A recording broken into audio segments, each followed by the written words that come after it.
My entire family tried to steal my inheritance after my grandpa died, but I was ready. I never asked for this, but life doesn't care what you ask for. When my grandfather passed away, I was heartbroken. He was the only person in my entire family who genuinely cared about me. While the rest of them saw me as a disappointment, Grandpa treated me like I mattered. He believed in me when no one else did. So when I found out that he had left everything to me, his house, land, investment accounts, even his old pickup truck, I was completely shocked. Not just because of how much it was worth, but because of what I knew it would cause. My family wasn't going to take it well. And I was right. The second the will was read, I could feel the air in the room change. My parents went silent, and their faces tightened with anger.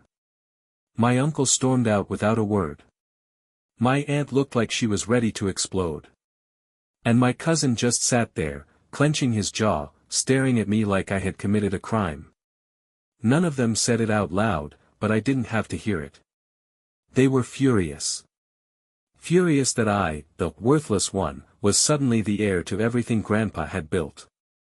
I hadn't asked for any of this. I didn't even know he had changed the will. But to them, it didn't matter. As far as they were concerned, I had stolen what was rightfully theirs.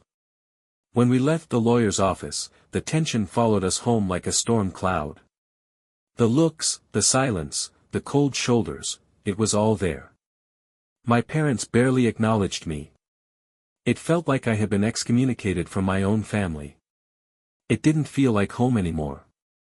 It felt like I was living with strangers who wanted something from me, and were angry that they couldn't get it. What made it worse was the realization that this wasn't just about money. This was about control. For the first time in my life, I had something they couldn't take away, and that made me a threat. The days that followed felt like walking on a minefield. I couldn't eat a meal in silence without someone slamming a cabinet or sighing just loud enough to let me know how angry they were. No one said anything directly, but the energy in the house was hostile. Cold. I knew they were waiting for the right moment to confront me, maybe even pressure me into giving up what Grandpa had left me. But I wasn't going to do that. Even though I had no idea why Grandpa made that choice, I respected it. He had worked his entire life to build something, and he chose me to carry it forward. That meant something to me. I wasn't going to throw it away just to keep the peace with people who had never truly cared about me. Still, the pressure kept building. I overheard conversations, whispers between my parents about what's fair, and he doesn't even know how to manage it. I caught glimpses of emails on my mom's laptop with subject lines about legal options. My uncle started showing up at the house unannounced, just dropping by, but always looking around like he was mentally taking inventory of what used to be Grandpa's. At first, I thought it was just bitterness. But then, things got worse. One afternoon, I came home and found some of Grandpa's old things missing: a watch, a rifle he kept in a locked cabinet, and a small box of coins he had collected over the years. Nothing huge, but sentimental. And gone. I asked about it, but no one gave me a straight answer. My mom shrugged it off, my dad avoided the question, and my cousin just walked away like he didn't hear me. That was when I realized they had started helping themselves to what they thought they deserved. They didn't see me as the rightful heir. They saw me as an obstacle. And I had the sinking feeling that if I didn't act fast, they were going to find a way to take everything, one piece at a time. After the missing items, I started locking the door to my room and keeping all important documents with me at all times. I even moved Grandpa's will, the deed to the house, and other legal papers into a small safe I bought online. It felt paranoid, but I couldn't shake the feeling that I was being watched. Not for who I was, but for what I had. They didn't treat me like family anymore, more like a temporary problem they were hoping would solve itself. My cousin started hanging around the property more often.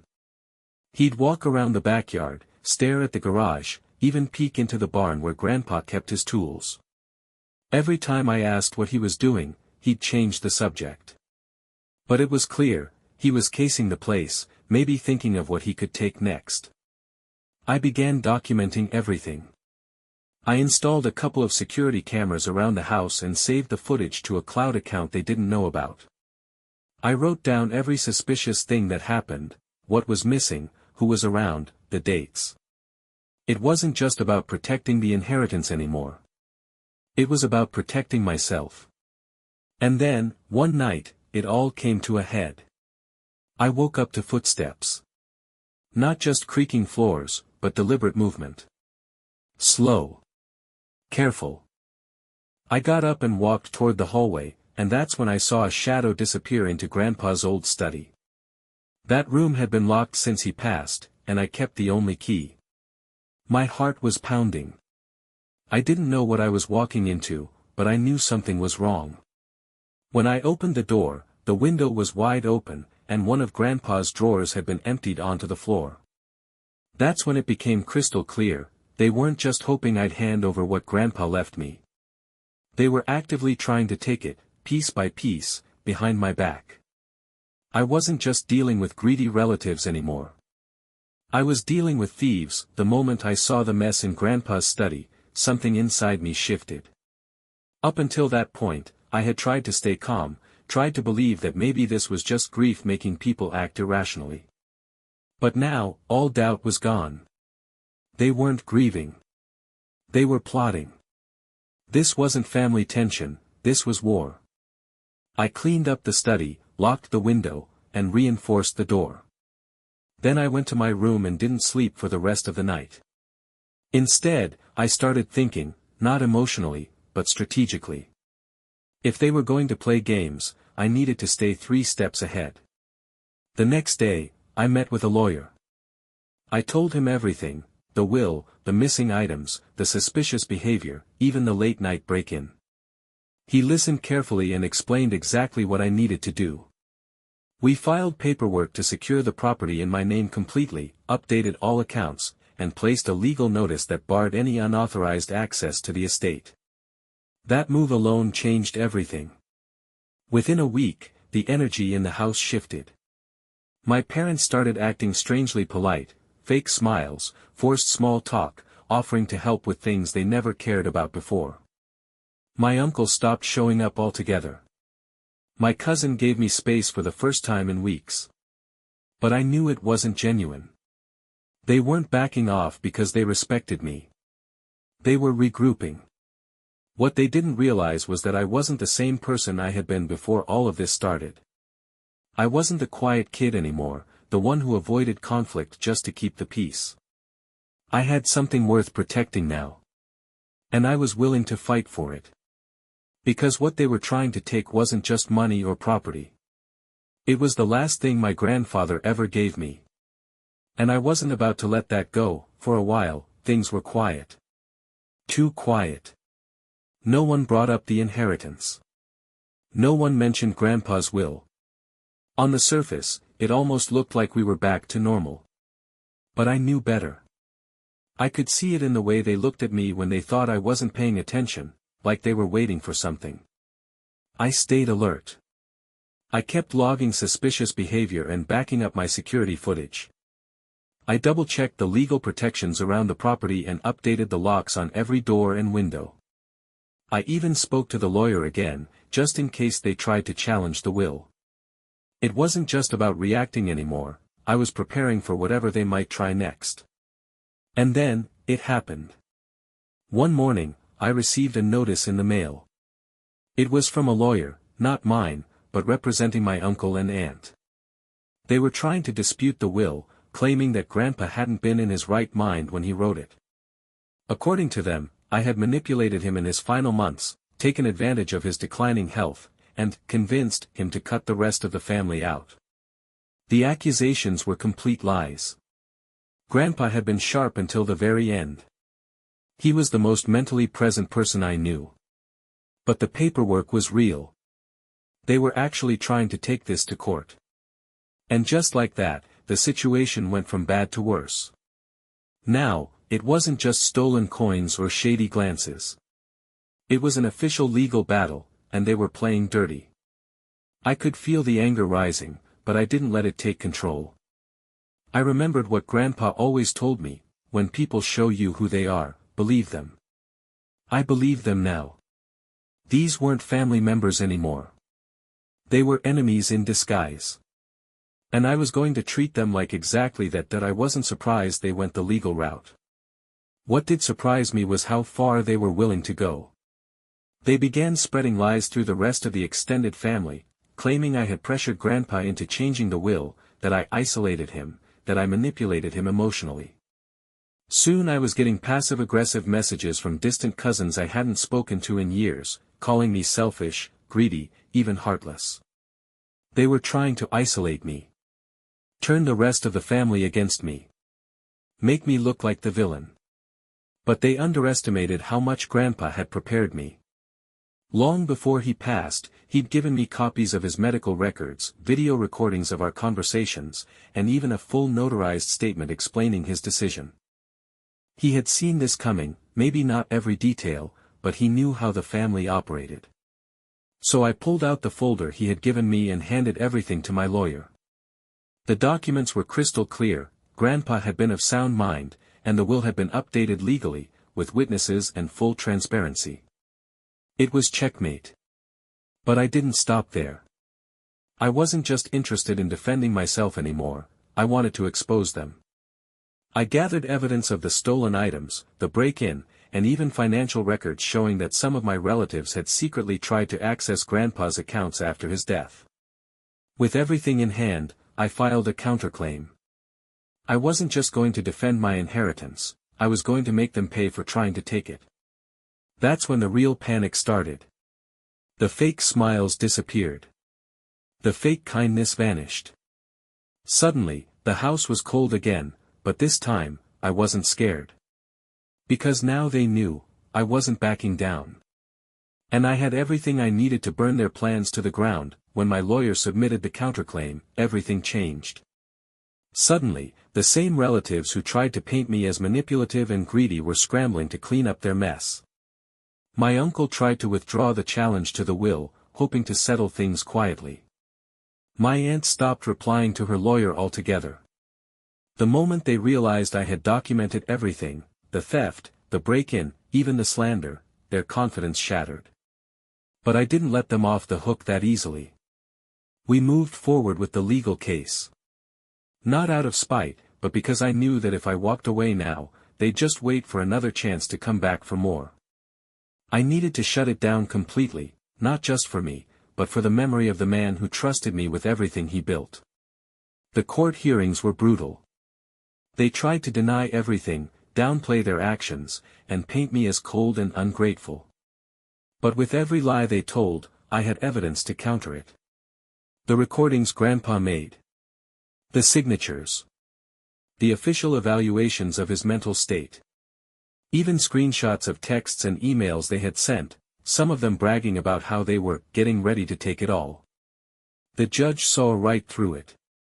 By the time the final hearing ended, the ruling was clear, the will stood as valid, I retained full ownership of everything, and their attempt to dispute it was not only rejected, it was deemed malicious. But the best part wasn't just the win. It was what came after. The court ordered them to repay legal fees. And since I had filed a counterclaim with evidence of their attempted theft, the judge allowed me to pursue compensation. That's when it really hit them. They didn't just lose the inheritance. They were about to lose even more. Once the ruling came down, it was like a switch flipped. The tone in every message I received shifted from aggressive to desperate.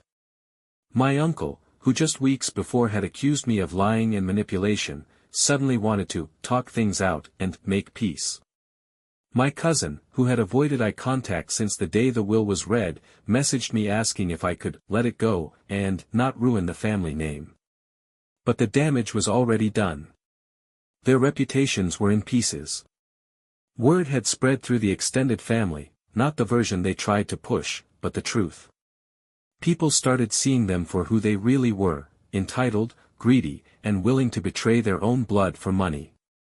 As for me, I didn't rub it in their faces. I didn't need to. The legal system had done the work for me. They lost thousands in legal fees. They had to pay out damages. And worst of all, they had to live with the knowledge that they'd tried to destroy someone who had done absolutely nothing wrong, and failed. I kept my distance after that. I didn't respond to their attempts at reconciliation. I didn't attend family gatherings, didn't answer their calls, didn't reply to messages. I had given them too many chances before. Now they could live with the silence they created. And despite all the chaos they caused, I wasn't angry anymore. I felt free. Because for the first time in my life, I wasn't being controlled, guilt-tripped, or manipulated. I had stood up for myself. I had honored my grandfather's trust. And I had protected what he built, not just the material things, but the principle behind them. What they tried to take wasn't just land or money. It was respect. And they never got it. After everything settled, the house felt different. Quieter. Not empty, just peaceful. I'd walk through the halls and remember the conversations I used to have with Grandpa. The advice he gave me. The way he always believed in me when nobody else did. This place wasn't just a house anymore. It was a symbol of everything I had gone through, and everything I had earned. There were moments when I caught myself reflecting on how different things could have been. If they had just accepted his decision. If they had treated me like family instead of competition. We could have supported each other, shared the memories, even built something new together. But that was never what they wanted. They didn't care about legacy. They cared about control. And when they realized they couldn't control me, that's when they turned. I thought I'd feel sad about how it all ended. And maybe a part of me did. But most of what I felt was clarity. The kind of clarity you only get after standing through a storm and realizing you didn't break. They had pushed me to a limit I didn't know I had. And I came out stronger. Smarter. Sharper. And more importantly, free from the illusion that they were ever on my side. I still carried my grandfather's name. His legacy. His strength. And now, I carried it forward with full understanding of why he chose me in the first place. That I never set out to fight my family. I didn't want to be the center of conflict, the target of jealousy, or the one left cleaning up after everyone's selfishness. But sometimes, life forces you into roles you never asked for, just to show you who you really are. They thought I would break under pressure. That I'd cave into guilt or fear, or hand over what was never theirs to begin with. But instead, I stood my ground. Not because I wanted revenge, but because I knew what was right. Grandpa didn't leave me his legacy so I could give it away to the loudest voices or the most entitled hands. He left it to me because he saw something in me, strength, maybe. Or maybe just the willingness to protect what matters when no one else will. And that's exactly what I did. Now, I run the land the way Grandpa did. I've taken care of the property, restored the barn, kept up with the investments he trusted me with. I still drive his old pickup, not because I have to, but because it reminds me of where I came from and who I'm doing this for. The rest of the family has faded into the background. We don't talk. There's no point. I moved on. Because in the end, I didn't just inherit a house or a few accounts. I inherited a test. And I passed.